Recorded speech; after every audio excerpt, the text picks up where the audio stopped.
Hey guys, I'm actually keeping my word and making a video for you guys today. I just got done probably about 20 minutes ago making my dinner juice, and that consisted of one tomato, two of those big carrots from my my haul. Let's see, about seven kale leaves of the bushy kale, not the palm leaf kale. Two kiwis, two oranges, and a lime. And not too bad, pretty good. Just a typical, oh, and a cucumber. Just a typical juice. So, had that for dinner. I made some kale chips today. And I don't know if you guys know anything about kale chips, but they are amazing. I had, just because I have like 24 heads of kale, and there's 6 leaves in each head, that's a ton of kale. It's like my whole second shelf in my fridge is kale. So what I did was I took 2 heads of kale and just ripped it into about 1-inch squares and put 2 tablespoons of olive oil, about a tablespoon and a half of lemon juice, and a quarter of a teaspoon of salt. And I put that in a bag, mixed it all up, and let me tell you something about kale chips. If there was a kale chip diet, I'd probably go on it. I ate them as fast as they came out of the oven. They were really good, and they are really healthy for you.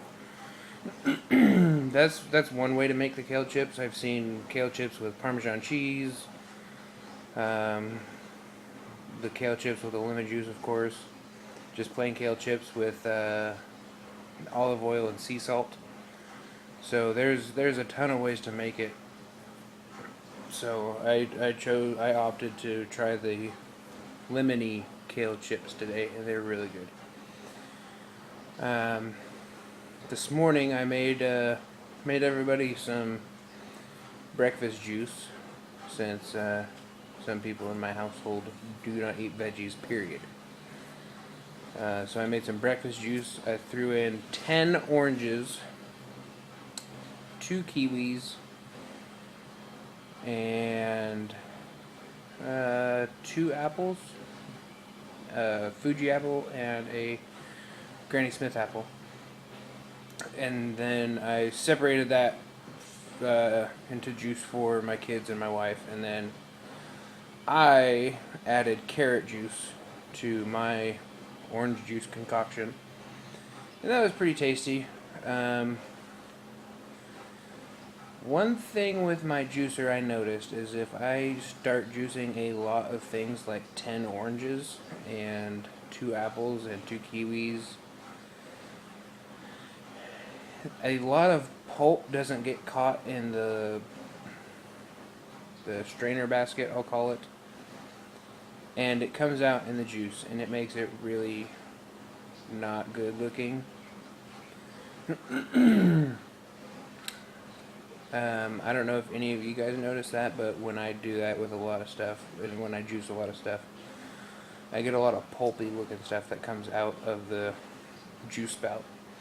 And if anybody out there that watches my videos has a tip on how to not get the juice to just spray out of the spout, with those vegetables that have a lot of water juice content, send me a message and let me know, because I can't seem to have a clean pair of pants when I make juice.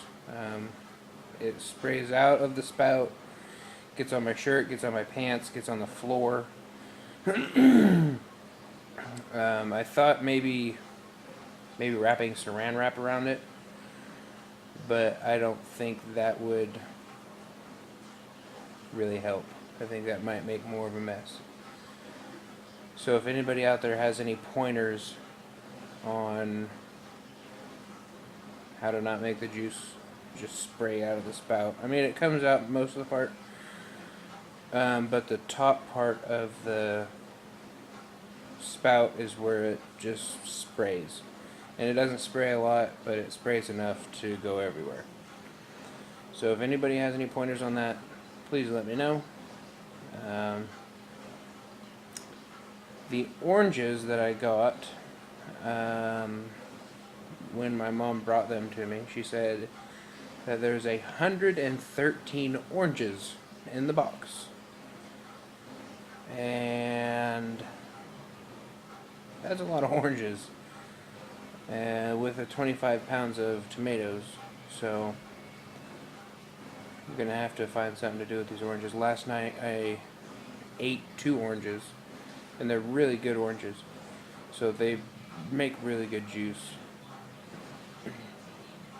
And as far as everything else, today was a pretty good day. I'm really waiting for this nice weather to come around so I can get some good walking in. Would like to get some sort of cardio workout into my diet. So that's it for today. We'll talk to you guys tomorrow. It's day 1 over again, so tomorrow's going to be day 2, I guess. So we'll see you then.